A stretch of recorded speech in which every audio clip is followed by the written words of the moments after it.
गरीबों का साथी, गरीबों का चहेता, सभी के काम आने वाला आपका बेटा राम यज्ञ यादव जी, मनोहर केवटाही ग्राम सभा से, ज्ञानपुर भदोही उत्तर प्रदेश। मेरे भाई और बहनों याद रखना, अगर अपने गांव मनोहर केवटाही को सुंदर बनाना है तो इस बार अपना प्रधान राम यज्ञ यादव भैया को ही बनाना है। हमेशा काम आने वाले आपके सुख दुख के साथी राम यज्ञ यादव जी। गायक गगनदीप सिंह। सब ही तादे हैं मतदान, भैया जीत के आए हैं, भैया जीत के आए हैं। सब ही तादे हैं मतदान, भैया जीत के आए हैं।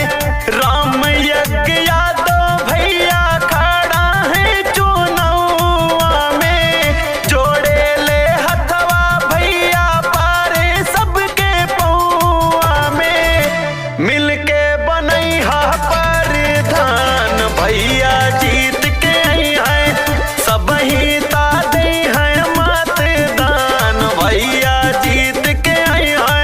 राम यज्ञ यादव भैया कहते हैं कि काम किया है काम करूंगा, जन जन का सम्मान करूंगा, काम किया है काम करूंगा, झूठा वादा नहीं करूंगा, अपने गांव में गुंडागर्दी बंद कराऊंगा, भ्रष्टाचार नहीं होने दूंगा, गल्ला पूरा दिलाऊंगा, नरेगा का पूरा पैसा मिलेगा, गांव नहीं लूटने दूंगा। आपका बेटा राम यज्ञ यादव। चर्चा भइल बा जब से चढ़ल बारदानिया, आवा हो राजा सबे छोड़ के राजधानिया।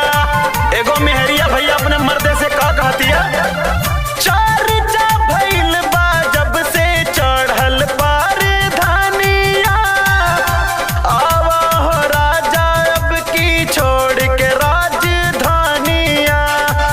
छोट बड़ा सब ही के गाले से लगावत बाड़े, दुखिया गरीब वन के सुविधा पहुंचावत बाड़े।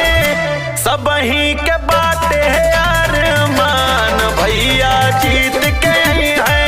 राम यज्ञ बनी है प्रधान, भैया जीत के आई है। सुना है आज समुंदर को बड़ा गुमान आया है, सुना है आज समुंदर को बड़ा गुमान आया है, उधर ही ले चलो कश्ती जिधर तूफान आया है। किसी से नहीं डरने वाले सीना तान के खड़े रहते हैं, गरीबों के हक में, गरीबों के साथी, पिछड़ों के सहारे। जिनके पास आवास नहीं उनको आवास दिलाने का काम करेंगे, जहां सड़क नहीं वहां सड़क बनाने का काम करेंगे, जिनके घर पे बिजली नहीं वहां बिजली सोलर लाइट दिलवाने का काम करेंगे। गांव को सुंदर बनाना, गांव को आगे बढ़ाने का कर्तव्य निभाएंगे आपके बेटे राम यज्ञ यादव जी। सब ही का गल्ला मिली पिछड़न के आवास हो, राम यज्ञ यादव जी पे सबके बा विश्वास हो, सबके बा विश्वास हो। सब ही का गल्ला मिली पिछड़न के आवास हो, राम यज्ञ यादव जी पे सबके बा विश्वास हो। जान के इरादा भैया बहुत दमदार बाटे, गौआ मनोहर केवटाही के चौकीदार बाटे। माई बहिन कहे अभिमान, भैया जीत के हैं।